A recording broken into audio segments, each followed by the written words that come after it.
2008, 2009 ആ ഒരു കാലഘട്ടത്തിലായിരുന്നു എനിക്ക് സെക്രട്ടേറിയറ്റിൽ വെച്ചാണ് ആദ്യത്തെ ദുരനുഭവം ഉണ്ടായത്. അവിടെ ദേ ഇങ്ങോട്ട് നോക്കിയെന്ന സിനിമയിൽ അഭിനയിക്കുന്ന സമയത്തായിരുന്നു. അത് ജയസൂര്യയിൽ നിന്നാണ് എനിക്ക് ദുരനുഭവം ഉണ്ടായത്. ഞാൻ സെക്രട്ടേറിയറ്റിലെ ടോയ്ലറ്റിൽ പോയിട്ട് വരുമ്പോൾ അദ്ദേഹം പുറകിൽ നിന്ന് കെട്ടിപ്പിടിക്കുകയും ചുംബിക്കുകയും ചെയ്തത് എനിക്ക് വളരെ വിഷമമുണ്ടായ സംഭവം. ജയസൂര്യ ഞാൻ സെക്രട്ടേറിയറ്റിൽ ഞാൻ ബാത്റൂമിൽ പോയിട്ട് ഞാൻ ഇറങ്ങുമ്പോൾ സാരി ഇങ്ങനെ ഞൊറച്ചിങ്ങനെ പിടിച്ചോണ്ടിരിക്കുക. അപ്പോൾ ആരുമില്ല അവിടെ.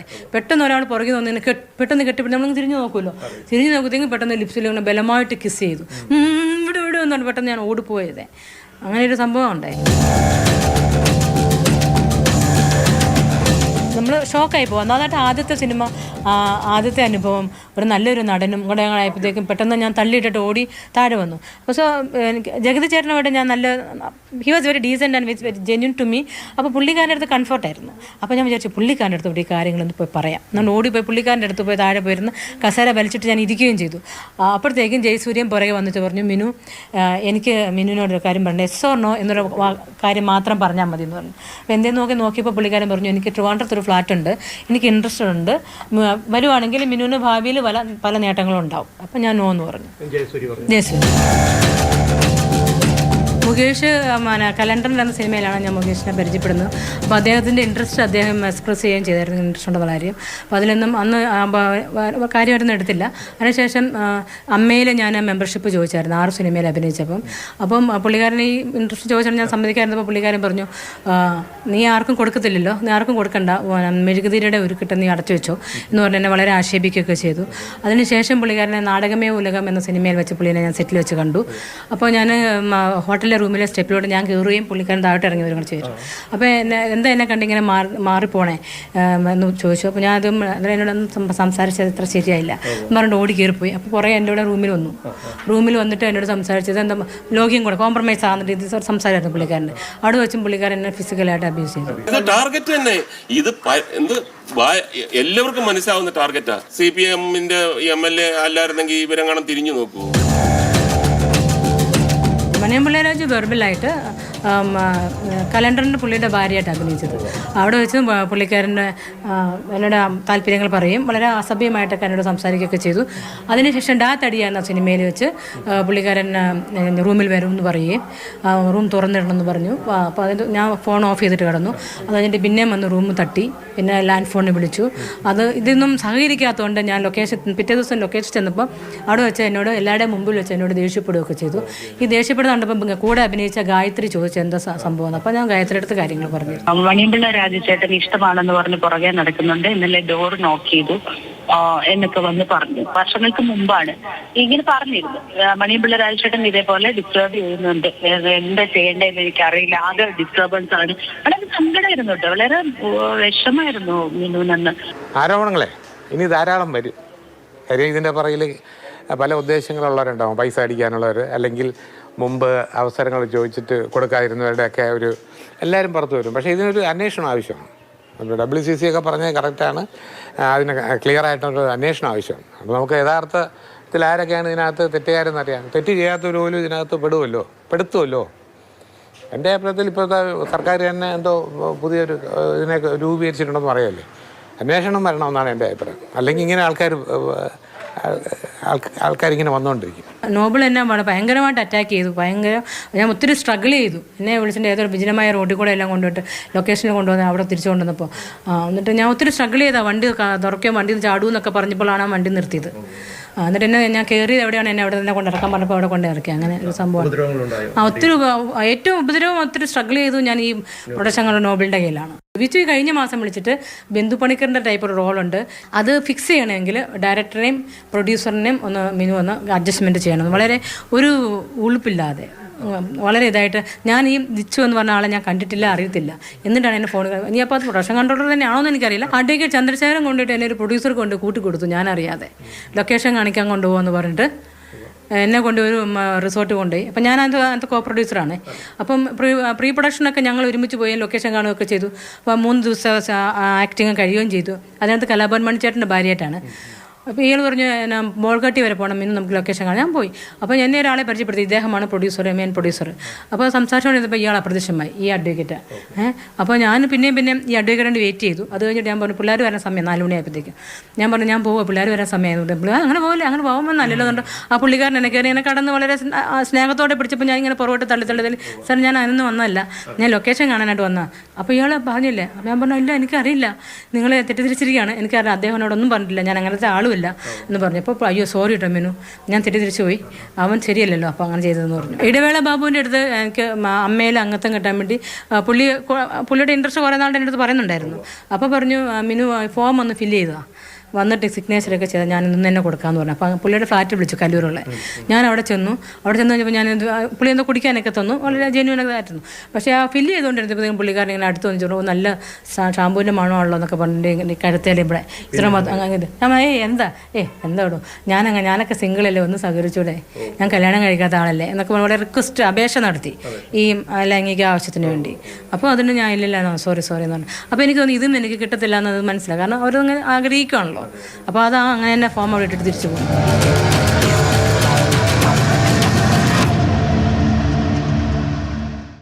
മെയിൻ ആയിട്ട് ഞാൻ പറയുന്നത് മിസ്റ്റർ ബാബുരാജ് എന്ന നടൻ എന്നെ അദ്ദേഹത്തിന്റെ ആലുവയിലെ വീട്ടിലേക്ക് വിളിച്ചു, സിനിമയിൽ അവസരമുണ്ട് എന്ന് പറഞ്ഞിട്ട്. ഫുഡ് കഴിക്കുന്നതിന് വേണ്ടിയിട്ട് എന്നെ വന്ന് ഡോറ് തട്ടുകയും ഞാൻ ഓപ്പൺ ആക്കുകയും അതിനുശേഷം വീട്ടിൽ റൂമിലേക്ക് കയറുകയും ചെയ്തു.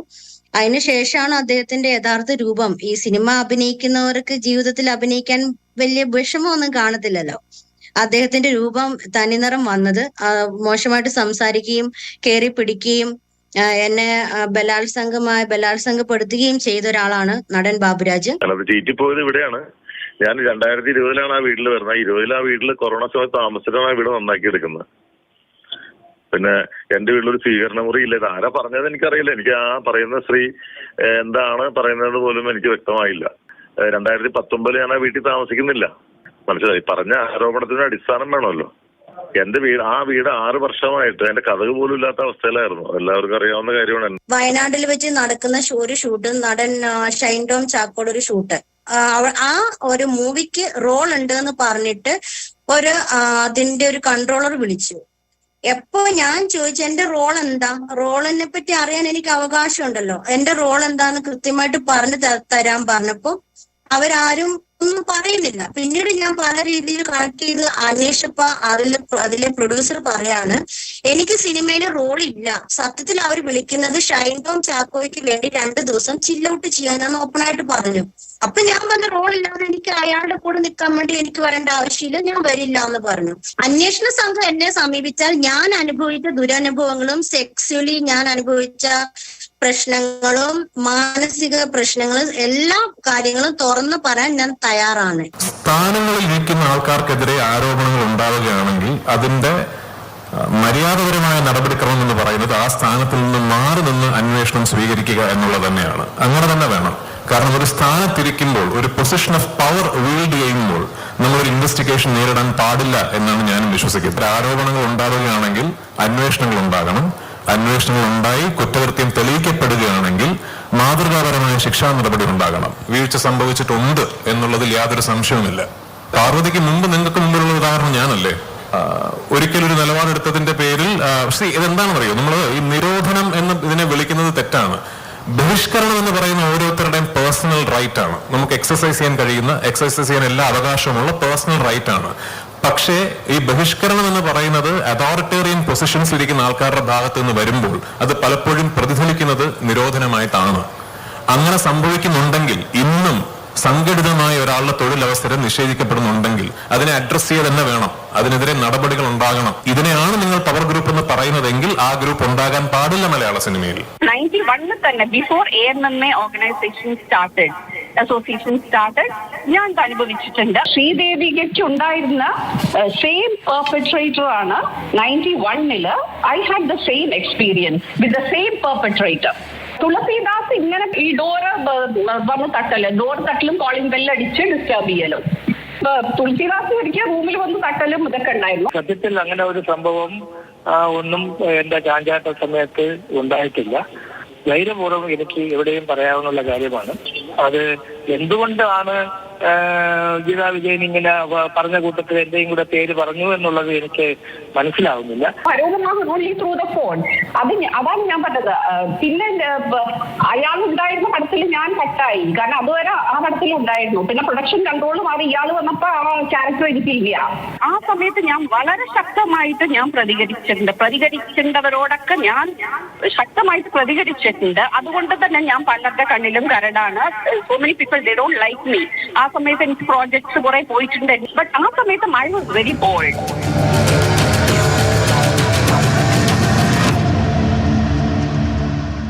2 വർഷം മുമ്പാണ് ഇങ്ങനൊരു ഇൻസിഡൻറ്റ് സംഭവിക്കുന്നത്. VK പ്രകാശ് എന്ന് പറഞ്ഞിട്ടുള്ള ഡയറക്ടറാണ്. അപ്പോൾ ഒരു കഥ പറയുന്നതുമായിട്ട് ബന്ധപ്പെട്ടാണ് അദ്ദേഹത്തെ ഞാൻ കോൺടാക്ട് ചെയ്യുന്നത്. അങ്ങനെ ഫോണിലൂടെ കോൺടാക്ട് ചെയ്തതിന് ശേഷം അദ്ദേഹം നല്ല രീതിയിൽ തന്നെയാണ് സംസാരിച്ചത്. എന്നിട്ട് പറഞ്ഞു ത്രെഡ് അയച്ചു തരാൻ പറഞ്ഞു. അങ്ങനെ ഞാൻ ത്രെഡ് അയച്ചു കൊടുത്തപ്പോൾ ആൾ പറഞ്ഞു എനിക്കിഷ്ടമായി, നന്നായിട്ടുണ്ട്, എന്തായാലും നമുക്കിത് ഫിലിമാക്കാം എന്ന് പറഞ്ഞിട്ട് കാണണം എന്ന് പറഞ്ഞു. അപ്പോൾ ഞാൻ പറഞ്ഞു അങ്ങനെയാണെങ്കിൽ സാർ കൊച്ചിയിൽ വരുമ്പോൾ ഒന്ന് പറയുമോ, അപ്പോൾ നമുക്ക് മീറ്റ് ചെയ്യാമെന്ന് പറഞ്ഞപ്പോൾ ആൾ പറഞ്ഞു ഇല്ല, കൊല്ലത്തേക്ക് വന്നിട്ട് നമുക്ക് അവിടെ വെച്ച് ഡിസ്കസ് ചെയ്യാം. ഞാൻ അത് കഴിഞ്ഞിട്ട് കുറച്ച് തിരക്കിലായിരിക്കും, മുംബൈയിലും അവിടെ ഇവിടെയൊക്കെ കുറച്ച് പ്രോഗ്രാംസ് ഉണ്ട്, അപ്പോൾ പോകേണ്ടി വരുമെന്ന് പറഞ്ഞിട്ട് ആൾ കൊല്ലത്തേക്ക് വിളിക്കുമായിരുന്നു. അപ്പോഴും ഞാൻ പറയുന്നുണ്ട് എനിക്ക് അവിടെ വരെ വരാനുള്ളൊരു ബുദ്ധിമുട്ടുണ്ട് എന്ന് പറഞ്ഞപ്പോൾ ആൾ ഉറച്ച് പറഞ്ഞു എന്തായാലും സിനിമയാക്കും, നല്ല ത്രെഡാണ് എന്ന് പറഞ്ഞിട്ടാണ് ഞാൻ അങ്ങോട്ടേക്ക് ചെല്ലുന്നത്. അങ്ങനെ ചെന്ന് കഴിഞ്ഞപ്പോൾ ആൾ 2 റൂം ബുക്ക് ചെയ്തിട്ടുണ്ടായിരുന്നു. അങ്ങനെ എൻ്റെ റൂമിലോട്ട് ആൾ വന്നിട്ട് കഥ കേട്ടു. കുറച്ചായപ്പോൾ ആൾ പറഞ്ഞു നമുക്ക് ഡ്രിങ്ക്സ് ഓഫർ ചെയ്തിട്ട് അതിൻ്റെ ഒപ്പം തന്നെ നവ്യ നായർ അവരെയും വിളിച്ചിട്ട് ലൗഡ് സ്പീക്കറിലും അല്ലാതെയും എന്തൊക്കെയോ സംസാരിച്ചു. അത് കഴിഞ്ഞിട്ട് ആൾ പറഞ്ഞു സിനിമ കഥയല്ല, നമുക്ക് അഭിനയിക്കാനായിട്ട് എന്തെങ്കിലും നോക്കിക്കൂടെ എന്ന് ചോദിച്ചു. അപ്പം ഞാൻ പറഞ്ഞു ഇല്ല, ഞാൻ ആക്ടിങ്ങിലോട്ട് അങ്ങനെ നോക്കുന്നില്ല, എനിക്ക് എൻ്റെ കഥ ഫിലിമാക്കണമെന്നേ ആഗ്രഹമുള്ളൂ, അല്ലാതെ ആക്ടിങ് ഞാൻ നോക്കുന്നില്ല എന്ന് പറഞ്ഞു. അങ്ങനെയല്ല, ഞാനൊരു സീൻ തരാം, ഒരു ഡയലോഗ് തരാം, അപ്പോൾ അതൊന്ന് ചെയ്ത് കാണിക്കുകയോ ചെയ്യാൻ പറ്റും എന്ന് പറഞ്ഞു. അത് ഭയങ്കര വൾഗറായിട്ട് അതുപോലെ ഇൻറ്റിമേറ്റ് ആയിട്ട് ചെയ്യേണ്ട ഒരു സീനായിരുന്നു. അപ്പോൾ ആൾ പറഞ്ഞു ഞാൻ എങ്ങനെയാണ് ചെയ്യേണ്ടതെന്ന് കാണിച്ചു തരാം, അപ്പോൾ അതുപോലെ ഒന്ന് ചെയ്താൽ മതി എന്ന് പറഞ്ഞിട്ട് ആളെൻ്റെ ദേഹത്ത് ടച്ച് ചെയ്യാനും കിസ് ചെയ്യാനും പിന്നെ ബെഡിലോട്ടൊക്കെ കിടത്താനൊക്കെ ശ്രമിച്ചു. ഇത് ആരോടും പറയാതിരിക്കാനും പിന്നെ അവിടെ വരെ വന്നതല്ലേ, അതിന് വേണ്ടിയിട്ട് 10,000 രൂപ ഞാൻ അയച്ചു തരാമെന്ന് പറഞ്ഞിട്ട് ആളുടെ എനിക്ക് തോന്നുന്നു ഡ്രൈവറോ PO ആരുടെയോ ആണ്.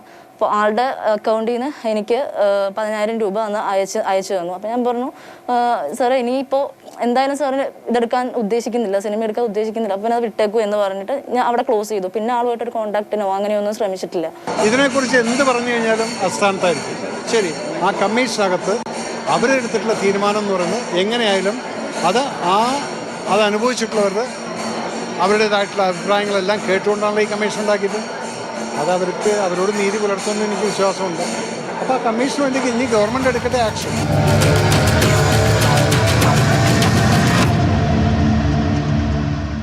അമൃതയല്ലേ, ഞാൻ ഷൈജു ആണ്, പ്രൊഡ്യൂസറാണ്. ഒരു വർക്കുണ്ട്, അമൃത തയ്യാറാണോ? ഞാൻ പറഞ്ഞു സാർ പറഞ്ഞോളൂ, എന്താണെങ്കിലും പറഞ്ഞോളൂ എന്ന് പറഞ്ഞു. അപ്പം പറഞ്ഞു അമൃത എനിക്ക് ഡീറ്റെയിൽ ആയിട്ട് സംസാരിക്കണം, കോൾ ചെയ്യാൻ പറ്റുമെന്ന്. അപ്പം ഞാൻ പറഞ്ഞു ഇല്ല സാർ, കോൾ ചെയ്യാൻ പറ്റത്തില്ല, കാരണം രാത്രി 10 മണിക്ക് ശേഷം വീട്ടിൽ കോൾ അലൗഡ് അല്ല, അമ്മ വഴക്ക് പറയും, അങ്ങനെയാണ് ഈ വർക്ക് ക്യാൻസൽ ചെയ്യുക.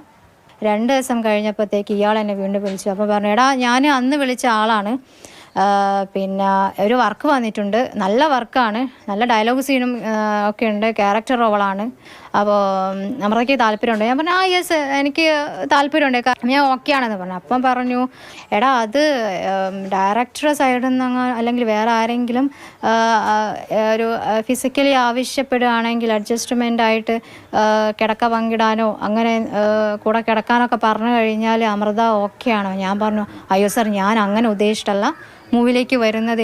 അധികവും ഇപ്പോൾ ഈയിടെ ആയിട്ട് നമുക്ക് കിട്ടുന്നതൊക്കെ അധിക പേരോടും അഡ്ജസ്റ്റ്മെൻറ്റ് എന്നുള്ള രീതിയിലാണ്. ഞാനിപ്പോൾ ഇങ്ങനെ പറഞ്ഞു കഴിഞ്ഞാൽ ഞാൻ ഒറ്റപ്പെടുക എന്നുള്ളൊരു പേടി കൊണ്ടാണ് ഞാൻ അന്നത് പ്രതികരിക്കാത്തത്. പക്ഷേ ഇപ്പം ഈ ഒരു മേഖലയിലുള്ള അനവധി പേര് ഇതിലേക്ക് വന്ന് പ്രതികരിക്കുമ്പം സത്യം പറഞ്ഞാൽ എനിക്ക് ഈ ഒരു സാഹചര്യത്തിൽ ഇത് പ്രതികരിക്കാൻ എനിക്ക് അവസരം കിട്ടില്ല, എനിക്ക് ഭയങ്കര ഒരു അഭിമാനവും സന്തോഷവും എനിക്കുണ്ട്. വളരെ സങ്കടമുണ്ട് കേൾക്കുമ്പോൾ, അല്ലാത്തൊരു ആശങ്കയുണ്ട്. അത് ഒരിക്കലും വരാൻ പാടില്ലാത്ത, കേൾക്കാൻ പാടില്ലാത്ത, കാണാൻ പാടില്ലാത്ത കാര്യങ്ങളാണ് ഇപ്പോൾ വന്നുകൊണ്ടിരിക്കുന്നതെല്ലാം വാസ്തവത്തിൽ. അപ്പോൾ സിനിമയിൽ ഒരിക്കലും അങ്ങനെ ഒരു സംഭവിക്കാൻ പാടില്ല. എത്രയോ ആയിരക്കണക്കിന് ആൾക്കാർ വർക്ക് ചെയ്യുന്ന ഒരു മീഡിയയാണ് സിനിമ എന്ന് പറയുന്നത്. ആരോപണവിധേയരായിട്ടുള്ള ആൾക്കാർ ഇപ്പം അവരുടെ പേരുമൊക്കെ വിളിച്ചിട്ട് വരികയും കാര്യമൊക്കെ ചെയ്തു. പലരും അതിനകത്തും രാജിവെച്ചിട്ടുണ്ട്. ഇതൊക്കെ നമുക്ക് അറിയാവുന്നവരും നേരിട്ട് വല്ല പരിചയമുള്ളവരും സഹപ്രവർത്തകരും ഒക്കെ അതിനകത്തുണ്ട്. അവരൊന്നും ഇങ്ങനെ ചെയ്യാൻ പാടില്ല, എന്തിനിങ്ങനെ ചെയ്തു എന്നുള്ളൊരു കാര്യമാണ് നമ്മുടെ മനസ്സിലൊക്കെ വരുന്നത്.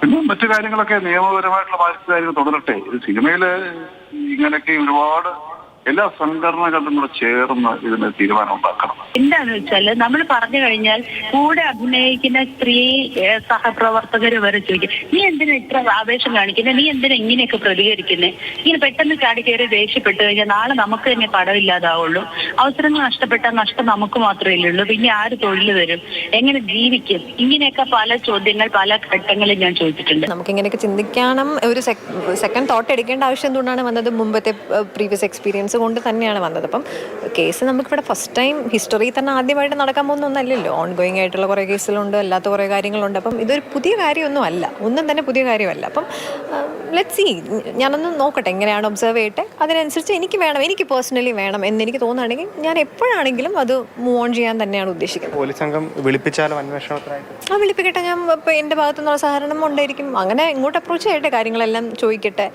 ഇതുവരെയും എനിക്കിതൊന്നും ഉണ്ടായിട്ടില്ല. അപ്പം എന്താണെന്നുള്ള ഞാനും ഒന്ന് പിന്നെ സോർട്ട് ഔട്ട് ചെയ്തൊക്കെ എടുക്കാൻ എനിക്കും കുറച്ച് സമയമാവുമല്ലോ. പെട്ടെന്ന് തന്നെ നമുക്ക് ഡിസൈഡ് ചെയ്യാൻ പറ്റുന്ന കാര്യമല്ല. അങ്ങനത്തെ എക്സ്പീരിയൻസ് ആണ് നമുക്ക് അവരും തന്നിട്ടുള്ളത്, ഹോപ്പ്ലെസ് ആയിട്ടുള്ള കാര്യങ്ങൾ. സിനിമാ മേഖലയിൽ ഇത്തരം കാര്യങ്ങൾ അനുഭവത്തിലുണ്ട് എന്നുള്ളത് പറയാൻ എവിടെയും ഞാൻ പറയും. കാരണം അതുള്ള കാര്യങ്ങളാണ്. അല്ലെങ്കിൽ നമ്മൾ എന്തെങ്കിലും നേടാൻ വേണ്ടിയിട്ട് ഇപ്പോൾ വന്നിട്ട് മീഡിയ അറ്റൻഷൻ കിട്ടാനോ വെറുതെ പറയുന്നൊരു അലിഗേഷൻ അല്ല. ചുമ്മാ ഒരു അലിഗേഷൻ നടത്തിയിട്ട് നാളെ നമ്മൾ ഇലക്ഷനും നയിക്കാൻ പോകുന്ന ആൾക്കാരല്ല. സർക്കാരോ കോടതിയോ ആര് വിളിച്ചാലും ഞാൻ കണ്ട കാര്യങ്ങൾ പറയാൻ ഞാൻ തയ്യാറാണ്.